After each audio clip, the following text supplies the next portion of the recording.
Hello दोस्तों, स्वागत है आपका अपने YouTube चैनल नौकरी वाला में। आज मैं आपको बताने वाला हूं कि टाटा स्टील का जो एईपी का प्रोग्राम होता है, एस्पायरिंग इंजीनियर्स प्रोग्राम, उसका हायरिंग प्रोसेस क्या होता है उसके बारे में आज डिटेल से बात करेंगे। मैंने आपको इससे पहले एक वीडियो के थ्रू बताया था टाटा स्टील का जूनियर इंजीनियर ट्रेनी का हायरिंग प्रोसेस। अगर आपने वो वीडियो नहीं देखा है तो जाके देख लेना। देखिए, जेईटी और एईपी में एक मेजर डिफरेंस ये है, वो मैं आपको पहले क्लियर कर देता हूं। टाटा स्टील के द्वारा दो प्रोग्राम निकलते हैं। पहला आपका रहता है जूनियर इंजीनियर ट्रेनी का, दूसरा रहता है यहां पे एईपी का, एस्पायरिंग इंजीनियर प्रोग्राम।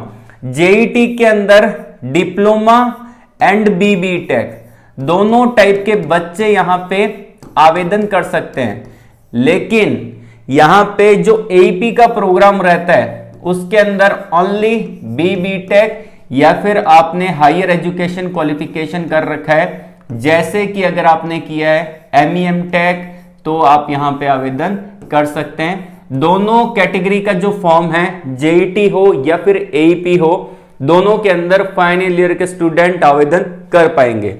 तो आगे जानकारी में और डिटेल में आपको देता हूं। सिलेक्शन प्रोसेस क्या रहता है इसका, सैलरी कितना मिलता है, जॉब लोकेशन क्या रहता है, ये सारी चीजें हम आगे डिस्कस करेंगे। लेकिन उससे पहले वीडियो को लाइक नहीं कर रखा है तो लाइक कर देना।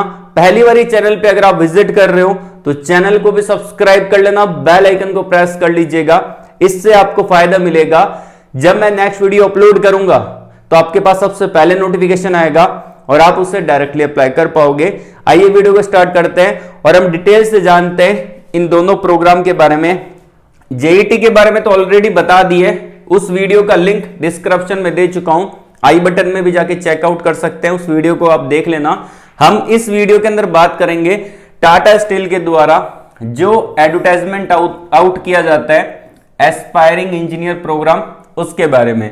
इसके अंदर क्या रहता है, बेसिकली जिन छात्रों ने बीबी टेक किया होता है या फिर अगर आपने एमईएम टेक कर रखा है, एमएससी कर रखा है, वो सारे कैंडिडेट यहां पे एलिजिबल रहते हैं। और यहां पे जो आपका पोजीशन रहता है बेसिकली वो आपका इंजीनियर ट्रेनी का पोजीशन रहता है। और इस वैकेंसी के अंदर बिल्कुल फ्रेशर छात्र आवेदन कर सकते हैं इंजीनियर ट्रेनी की पोजीशन के अंदर। अब इसके अंदर हम जानते हैं इस प्रोग्राम का क्या ड्यूरेशन है, सैलरी क्या है, उसके बारे में। तो सबसे पहली बात, यहां पे जो आपका पोजीशन रहता है वो आपका इंजीनियर ट्रेनी का पोजीशन रहता है। ट्रेनी इंजीनियर की पोजीशन पे आप हायर होते हैं यहां पे।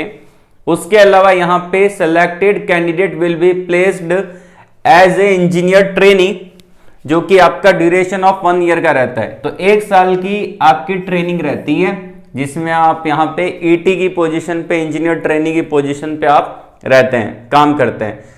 अगर आपका यहां पे ट्रेनिंग कंप्लीट हो जाता है 1 साल के बाद, तो यहां पे इन्होंने मेंशन कर रखा है कि फुल टाइम एम्प्लॉयमेंट आपको मिलता है, मतलब कि आप यहां पे परमानेंट बेस पे काम करते हैं। कौन सी पोजीशन पे 1 साल के बाद, असिस्टेंट मैनेजर की पोजीशन पे, जिसका जो पे लेवल मैट्रिक्स होता है वो आपका IL6 आपको देखने को मिलता है। इसके अंदर 1 साल के बाद आपका असिस्टेंट मैनेजर आप बन जाते हैं, उसके बाद आप मैनेजर बन जाते हैं 2-3 साल के बाद, जितना भी टाइम ड्यूरेशन यहां पे रहता है, तो ये आपका रहने वाला है। साथ ही साथ बात करते हैं इसका एजुकेशन क्वालिफिकेशन क्या रहता है। अब देखिए, मैंने आपको बताया था कि चाहे जूनियर इंजीनियर ट्रेनी हो, चाहे आपका एईपी हो, दोनों वैकेंसी के अंदर फाइनल ईयर के स्टूडेंट अप्लाई कर सकते हैं। तो यहां पे भी वो छात्र आवेदन बिल्कुल कर सकते हैं जो फाइनल ईयर के स्टूडेंट रहने वाले हैं। तो यहां पे इन्होंने मेंशन भी कर रखा है कि जिन्होंने कंप्लीट कर रखा है, मतलब कि जो पास आउट हो चुके हैं, या फिर जो कैंडिडेट फाइनल ईयर के स्टूडेंट हैं, वो यहां पे आवेदन कर सकते हैं। आपके पास बीबी टेक का डिग्री है, ठीक है, या फिर बीएससी इंजीनियरिंग आपने 4 साल का कर रखा है, तो आप यहां पे आवेदन कर पाएंगे। इसमें जो ब्रांच एलिजिबल रहती है वो आपका electrical, electronics, instrumentation, power electronics, उसके बाद आपका mechanical, metallurgy, mineral, mining, production engineering, industrial engineering और मैट्रॉनिक्स जैसी ब्रांच यहां पे एलिजिबल रहती है। सिविल ब्रांच वाले छात्र यहां पे आवेदन नहीं कर सकते, इसको अप्लाई नहीं कर सकते, कहीं पे भी सिविल ब्रांच एलिजिबल नहीं है। तो मैं आपको यहाँ पे बताता चलता हूं कि सिविल वाले स्टूडेंट इसके लिए आवेदन नहीं कर पाएंगे। उसके अलावा अगर हम जाने यहाँ पे कि जिन कैंडिडेट ने एमटेक कर रखा है या फिर एमएससी कर रखी है, वो भी स्टूडेंट यहाँ पे एलिजिबल होते हैं। एमटेक और एमएससी वाले जो फाइनल ईयर के स्टूडेंट हैं या फिर जिनका कंप्लीट हो चुका है, वो भी यहाँ पे आवेदन कर सकते हैं, इसके लिए अप्लाई कर सकते हैं। एमएससी यहाँ पे आपका इन सारी ब्रांच में होना चाहिए या फिर एमटेक आपका इन सारी ब्रांच में होना जरूरी है, ठीक है। उसके अलावा अगर हम कुछ और इंपॉर्टेंट पॉइंट देख लेते हैं कि सैलरी और क्या रहता है, वो भी मैं आपको बताते चलता हूं कि यहाँ पे इन्होंने वापस से मेंशन कर दी है कि जिन कैंडिडेट ने फाइनल ईयर में है वो भी आवेदन कर सकते हैं, और जो कैंडिडेट यहाँ पे लेटरल एंट्री के थ्रू यहाँ पे बीटेक कर रहे हैं वो भी यहाँ पे आवेदन कर सकते हैं। जैसे कि जिन्होंने 3 साल का डिप्लोमा किया उसके बाद अगर वो बीटेक कर रहे हैं, सेकेंड ईयर के अंदर है और फाइनल ईयर के अंदर है, वो भी यहाँ पे आवेदन कर पाएंगे। और आपका परसेंटेज क्राइटेरिया यहाँ पे रहता है, तो परसेंटेज क्राइटेरिया अगर आप यहाँ पे क्वालिफाई करते हैं तब इसके लिए आप अप्लाई कर सकते हैं। जैसे कि यहाँ पे जो जनरल कैंडिडेट है, अब जनरल कैंडिडेट का मतलब बहुत कम बच्चों को पता होता है। जनरल कैंडिडेट वो होते हैं जो कि जनरल कैटेगरी में आते हैं, ठीक है, और जो यहाँ पे ईडब्ल्यूएस कैटेगरी में आते हैं वो भी जनरल कैंडिडेट ही होते हैं। उसके अलावा जो कैंडिडेट ओबीसी कैटेगरी में आते हैं वो भी यहाँ पे जनरल कैंडिडेट ही काउंट होंगे। उनके यहाँ पे 6.5 सीजीपीए होना चाहिए या फिर यहाँ पे 65% यहाँ पे आपका होना जरूरी है। बिल्कुल, चाहे आपकी जो क्वालिफिकेशन है बीटेक हो, बीएससी हो, एमटेक हो, एमएससी हो, उसके अंदर आपका यहाँ पे क्राइटेरिया होना जरूरी है।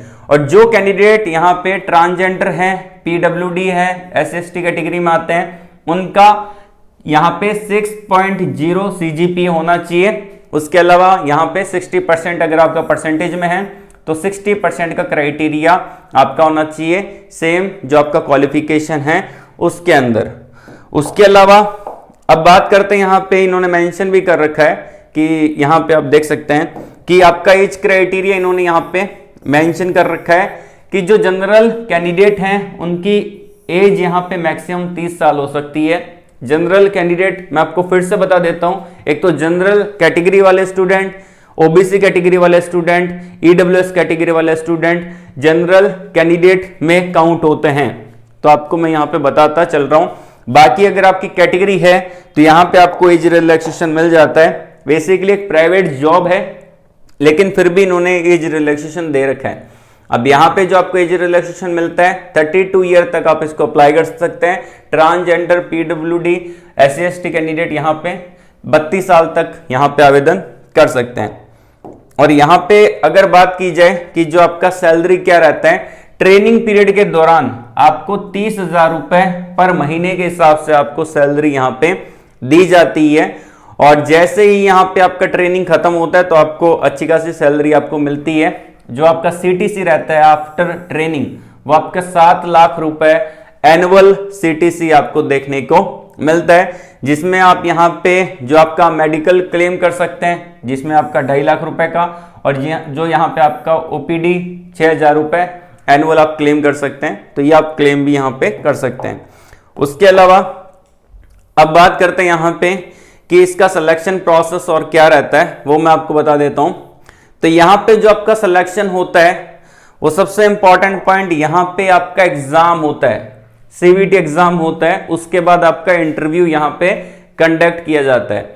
जो भी एलिजिबल कैंडिडेट होते हैं उनका यहाँ पे एग्जाम होगा। इन्होंने मेंशन भी कर रखा है कि ऑनलाइन फंक्शनल डोमेन टेस्ट यहाँ पे आपका होता है जो कि आपको देना पड़ता है। उसके बाद वो आपका क्वालिफाई हो जाता है। उसके बाद shortlisted candidates will be invited for the interview either in personal और वर्चुअल। तो यहाँ पे आपका यहाँ पे इंटरव्यू भी हो सकता है, पर्सनल इंटरव्यू हो सकता है और आपका वर्चुअल मीडियम में भी आपका इंटरव्यू हो सकता है। तो आपका ऑनलाइन इंटरव्यू भी हो सकता है, ऑफलाइन भी हो सकता है, दोनों मीडियम यहाँ पे हो सकते हैं। डिसाइड करेगी कंपनी कि कितने बच्चे यहाँ पे अप्लाई करते हैं और अगर ज़्यादा बच्चे अप्लाई करेंगे तो ये आपका ऑफलाइन कंडक्ट करवाती है, कम बच्चे अप्लाई करते हैं तो यहाँ पे आपका ऑनलाइन कंडक्ट करवाती है। दोनों यहाँ पे आपको क्वालिफाई करना पड़ेगा, उसके बाद आपको यहाँ पे ज्वाइनिंग मिलेगी। तो ये इसका पूरा हायरिंग प्रोसेस है जो कि मैंने आपको पूरा डिटेल में यहाँ पे बता दिया है। और ये नोटिफिकेशन 2024 का है, इसका फुल नोटिफिकेशन अभी आना बाकी है। मान के चलिए अगस्त के महीने के अंदर इसका फुल नोटिफिकेशन आउट होता है। 2024 में भी अगस्त में हुआ था, 2025 में भी अगस्त के लगभग महीने के अंदर आपको नोटिफिकेशन इनकी ऑफिशियली वेबसाइट पे देखने को मिलेगा। अगर आप एलिजिबल है तो इस वैकेंसी के लिए पहले से ही प्रिपरेशन करना शुरू कर दें। मैंने आप लोगों के लिए अलग से एक ग्रुप बना रखा है टाटा स्टील का, तो आप उसको ज्वाइन कर लेना। उसके अंदर जितने भी बच्चे टाटा स्टील के किसी भी एग्जाम की प्रिपरेशन कर रहे हैं, चाहे वो आपका डीईटी हो, जेईटी हो, एईपी हो या फिर जीईटी हो, कोई भी एग्जाम हो तो उसकी प्रिपरेशन कर रहे हैं, उसका अपडेट मैं उस ग्रुप में डाल दूंगा। लिंक मैंने आपको वीडियो के डिस्क्रिप्शन में दे रखा है टाटा का, तो आप उसको जाके ज्वाइन कर लेना। साथ ही साथ जो टाटा स्टील का एईपी के प्रीवियस ईयर के क्वेश्चन पेपर है वो भी मैं प्रोवाइड करवा चुका हूं, वो आपको हमारे टेलीग्राम चैनल पे देखने को मिलेंगे, तो आप उसको देख सकते हैं। तो आज के लिए बस इतना ही। ऑल द वेरी बेस्ट, जय हिंद।